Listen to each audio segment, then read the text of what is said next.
Welcome to episode number 333, where I'm talking about the king of diseases according to Ayurveda, and that's Jwara, which translates to that which torments and can be correlated to fever.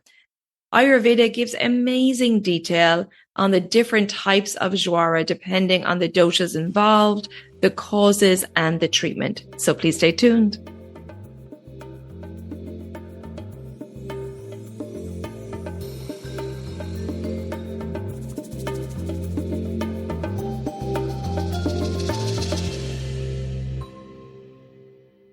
Hi there, I'm your host Colette, and on this podcast I will be sharing the teachings of Ayurveda, yoga, and holistic health practices. Now, if you're new to Ayurveda, I recommend checking out the first couple of episodes where I do an introduction to Ayurveda and the mind-body types. Thanks for listening, and now here's a new episode. I'm going to jump in here to tell you about my next group discounted cleanse starting April 19th. It comes with a 90-minute consultation so I can tailor the cleanse and the self-care, the yoga and the mindfulness to you and your lifestyle.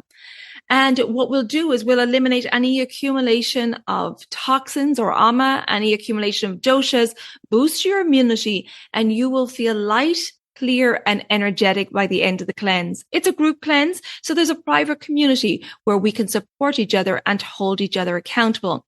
So if you want to join us starting April 19th, please check out the link in the show notes or go to my website, elementshealingandwellbeing.com, and check out the events page for the April 19th group event. And if that date doesn't work for your schedule, you can do a private cleanse. It's the same structure. You just have me one-on-one for support. And most importantly, you get to choose your own dates that fit into your calendar. You can find the private cleanse under the programs tab. And I hope you can join us so you can transition through the season with great health and vitality.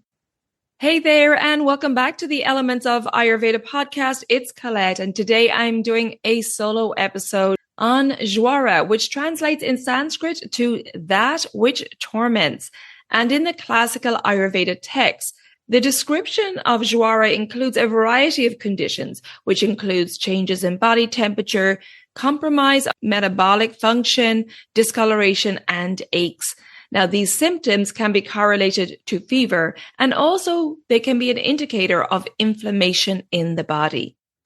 Fever, as we all know, is the temporary increase of the body's temperature in response to an illness, and inflammation occurs when the body's immune system recognizes and removes a perceived threat and begins the healing process.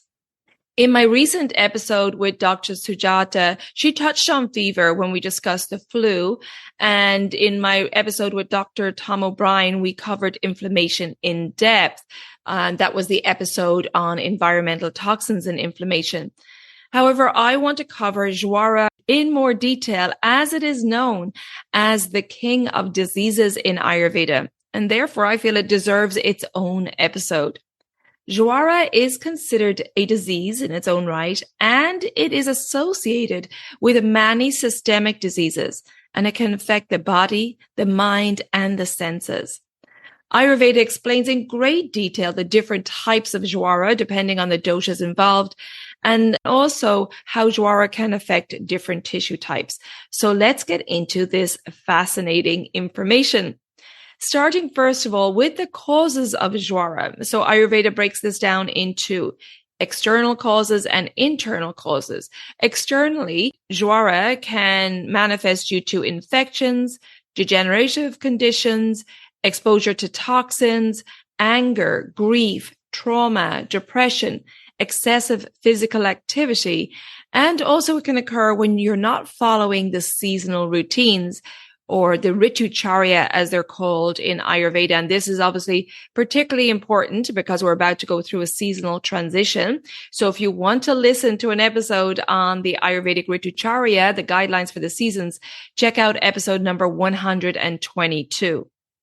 Now, internal causes of Jwara can be a result of poor eating habits, diminished digestive function leading to a buildup of ama or toxins in the body, aggravated doshas of vata, pitta, and kapha, and vitiated dhatus or tissues of the body.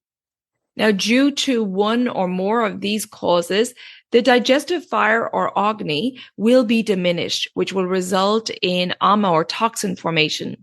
And this increase in ama causes aggravation of the doshas, and ama circulates all over the body, affecting the formation of the tissues or the dhatus. Ama is a sticky substance which causes obstructions in the Shveta Vahashrotas or the sweat channels, which can result in increased body temperature.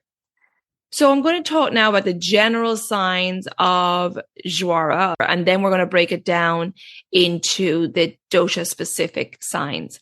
So in general, Jwara will consist of a rise in temperature, an absence of perspiration, generalized body ache, a lack of energy, fatigue, discomfort in the body and mind, pain in the chest area, and excessive thirst.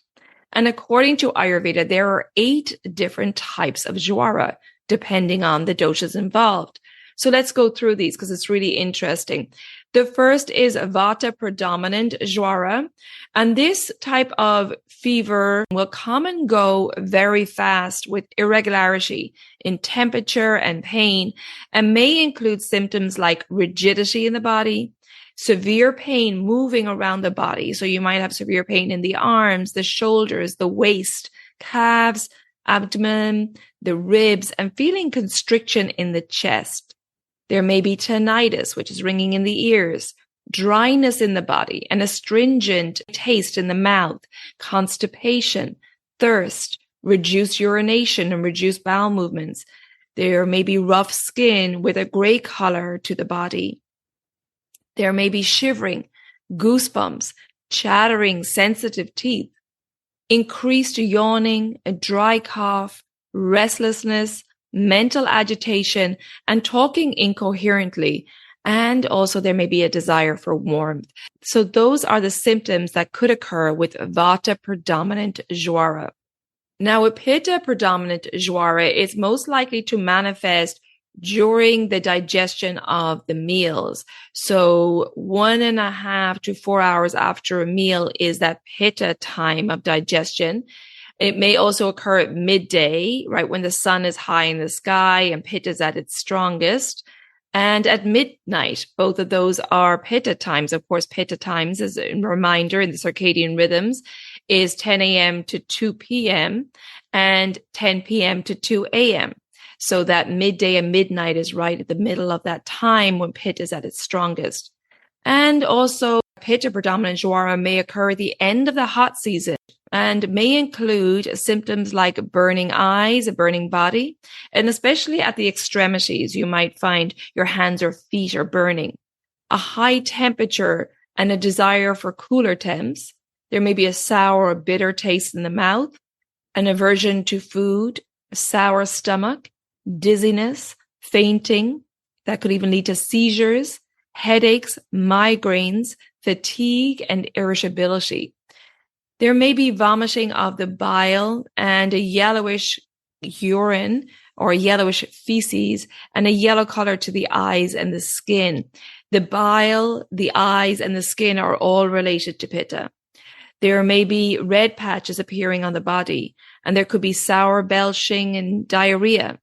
There could be pricking pain and inflammation of the nose, the mouth, the throat, the lips and palate, and high temperature spreading throughout the body. And also there can be excessive thirst. So they are the symptoms of a Pitta predominant Jwara. Now for a Kapha predominant Jwara, there can be an increase after the intake of food during the Kapha time of digestion, which is the first 1.5 to 2 hours of digestion. It can also increase in the Kapha time of day, 6 to 10 p.m. and 6 a.m. to 10 a.m. And in the springtime, the Kapha season. Symptoms may include the loss of appetite, feeling of heaviness in the body and the mind, excessive saliva and phlegm, a sweet taste in the mouth, nausea, vomiting, runny nose, wheezing, cough, swelling, stiffness in the body, dulling of the senses, a lack of energy, a lack of strength, and a general lack of interest or inertia, lack of motivation. There also may be obstructions to the flow of urine and feces, and excessive sleep and a whitish color to the skin. There may also be a desire for warm foods and a warm environment. So they are the symptoms of the kapha predominant Jwara. Now, of course, there can be more than one dosha aggravated. And so in the case of a vata pitta Jwara, there can be a mix of symptoms, which may include burning sensation, a desire for cold drinks, excessive thirst, goosebumps, and moving pain and restlessness in the body. Vata kapha Jwara, there can again be a mix of symptoms of what I already mentioned, with a desire for hot items. There may be a feeling of coldness, heaviness, tiredness, and pain in the joints, coughing, runny nose, headache, and a moderate rise in temperature with no sweating. With pitta kapha Jwara, again, a mix of symptoms and may include irregular body temperature from hot to cold, irregular sweating, elimination of phlegm, that being the kapha aggravation, and bile, being the pitta aggravation, coughing, coating on the tongue, and a bitter taste in the mouth. And there can be fainting, fatigue, and lethargy also. And then you can have a tridoshic Jwara, all doshas involved. And when the three doshas are involved, this type of Jwara is considered very serious in Ayurveda. When the following symptoms develop, it's a serious case of Jwara. So swelling at the root of the ear, tinnitus, the ringing in the ear, pain in the joints, sweating, sleeplessness, and the tongue appearing black as if it's burnt at the edges, and a dulling of the senses. And then the final type of Jwara, and the eighth type, which is Ajantuja, that's spelled Agantuja. And this can be due to an infection, a trauma, injury, and a possession by an evil spirit. And this can lead to symptoms of swelling, pain, shivering, fainting, burning sensation, diarrhea, headache, pain in the heart area, sneezing, color change, fainting, a lack of sleep, mood swings. And these symptoms can also, as you can see, be correlated to the flu. So they're the 8 types of Jwara. And then Jwara can be further classified into the following tridoshic Jwara, which can affect certain tissues of the body. So as I told you, Ayurveda gives amazing detail. So let me go through the types of Jwara that can affect certain tissues. So Santata Jwara affects the rasa dhatu, the plasma, which is the first tissue of the body. And as the rasa is the first tissue formed in the nutrition of the dhatus, it will go on to affect all other tissues of the body, because rasa dhatu nourishes all the other tissues. And as a result, the whole body will be affected. This fever will last from anywhere from 7 to 12 days. This is dangerous as it affects all body parts at the same time, and it also vitiates all major shrotas or channels of the body. So it's a very serious Jwara, that's Santata Jwara. And then you have Sattata Jwara, where the fever spikes twice daily in between a full day and a night. And this affects Rakta Dhatu, or the blood tissue. Then there's Anyeju Jwara, where the fever spikes once in a day. That affects Mamsa Dhatu, or the muscle tissue. Tritiyaka Jwara affects the fat tissue, and this fever occurs every 3rd day. Chaturdaka Jwara affects the Ashti and the Maja Dhatus, which is the bone and the nervous tissue, and this fever spikes every 4th day. And the final one, Vishama Jwara, is a fever that's not continuous and can have remissions without treatment for long periods, and then may reappear again without any triggers after hours, days, or extended time. And we particularly see this with malaria and typhoid, where it can be dormant in the system for a long time, and then it may manifest again. Jwara symptoms can happen in accordance with the rise of the aggravated dosha in the environment. And for example, Pitta, as we know, rises in the hot season. It also rises in the second stage of digestion and between the hours of 10 a.m. and 2 p.m. and 10 p.m. and 2 a.m. And so Jwara with Pitta aggravation will have a symptom spike at these times. Now, there are two further classifications of fever mentioned in Charaka Samhita, and they are Prakruta Jwara and Vaikruta Jwara. Prakruta Jwara means normal Jwara, when a fever manifests due to natural aggravation of a dosha in a season.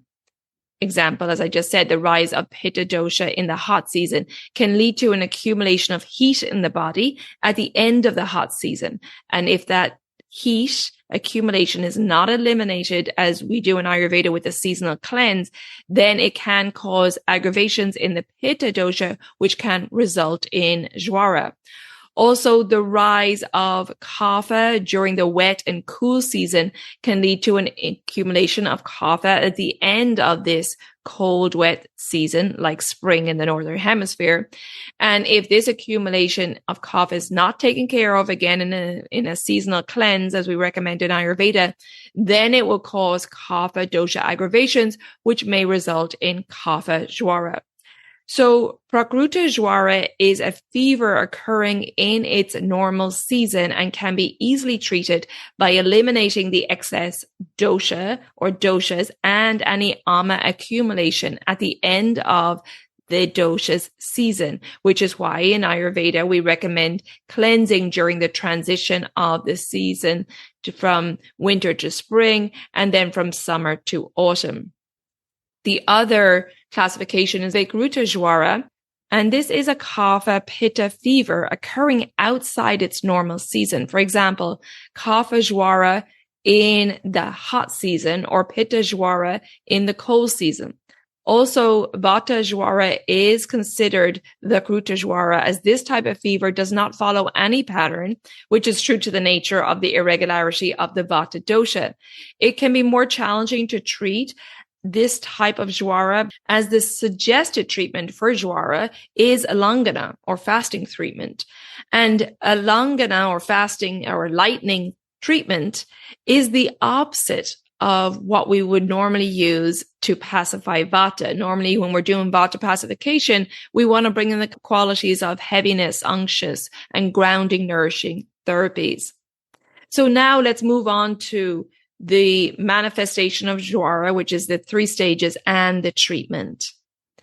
There are 3 stages of Jwara that occur in every type of fever. And as I mentioned earlier, Ayurveda explains that the origin of Jwara is the stomach due to a diminished digestive fire, resulting in the formation of ama or toxins, which circulate in the rasa dhatu in the plasma and clog the channels, particularly shveda, vahashrotas, the sweat channels. The first stage of Jwara is called ama Jwara, and the following symptoms may be presenting due to the presence of ama. So there may be a lack of appetite, indigestion, nausea, a heaviness in the abdomen and chest, strong, consistent fever, stiffness in the body, excessive urination, unformed stools, and fatigue. Now, langana or fasting is recommended, as I mentioned earlier, at the start of the fever to remove any obstructions in the channels, improve digestive function, and the bitter taste is recommended to aid in the digestion of ama. The second stage of Jwara is called the Pachiyamana Jwara, and this stage is also associated with ama, but the ama is in the process of being digested due to the first stage of fasting or langana stage. And so the ama is less, but the remaining ama needs to be dealt with. It cannot be left in the body. So in this stage, the following symptoms may be present. There may be an intense fever, excessive thirst, nausea, diarrhea, vertigo, shortness of breath, and delirium. So we can see that the symptoms of lack of appetite and indigestion from the first stage is gone because the process of digesting ama has already started. The third stage is called Nirama Jwara, and this is where there's no ama present due to ongoing treatment.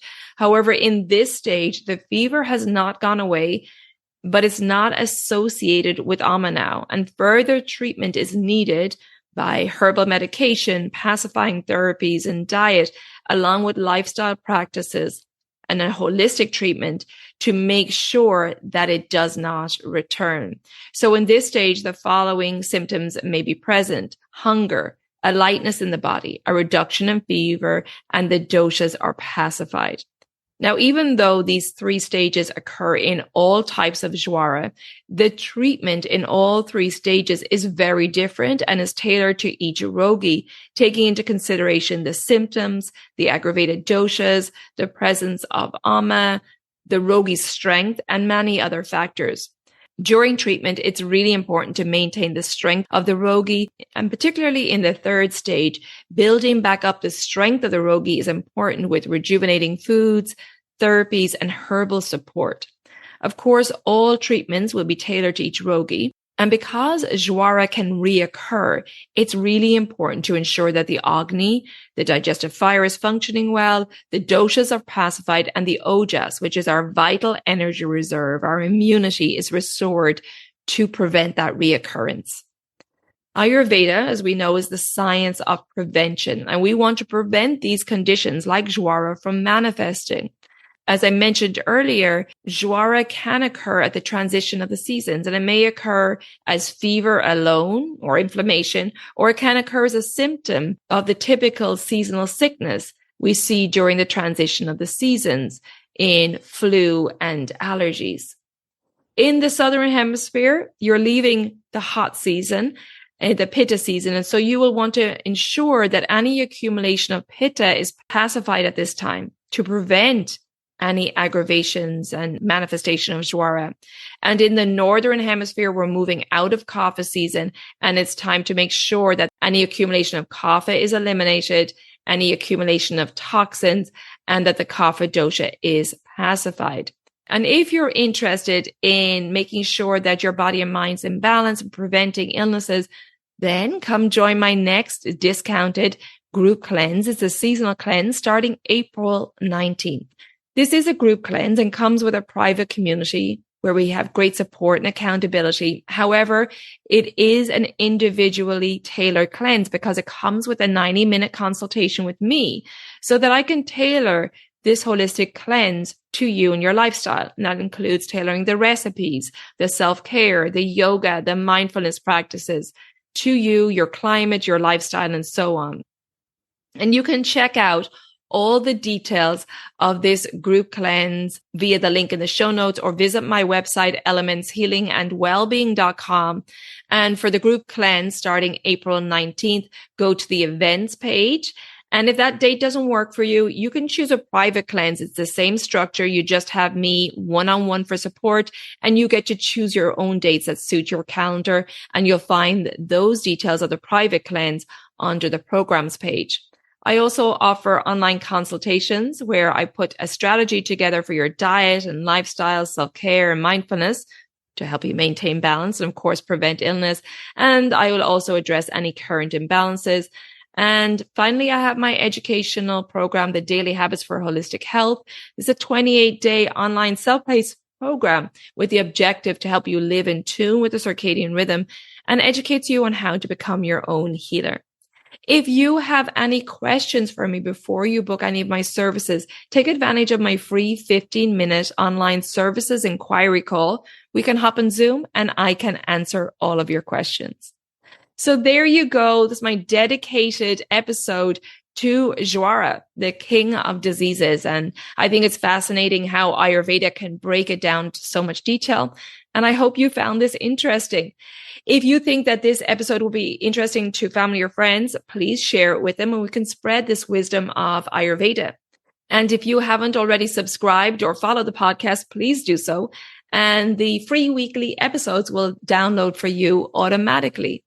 If you find that you're getting benefit from this podcast, I would really appreciate a rating and review so more people can find it and we can spread this information.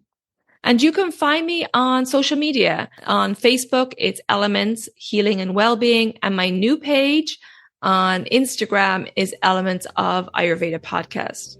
Thank you so much for tuning in. And until next time, take good care of yourself, be well, and bye for now. Slán go fóill.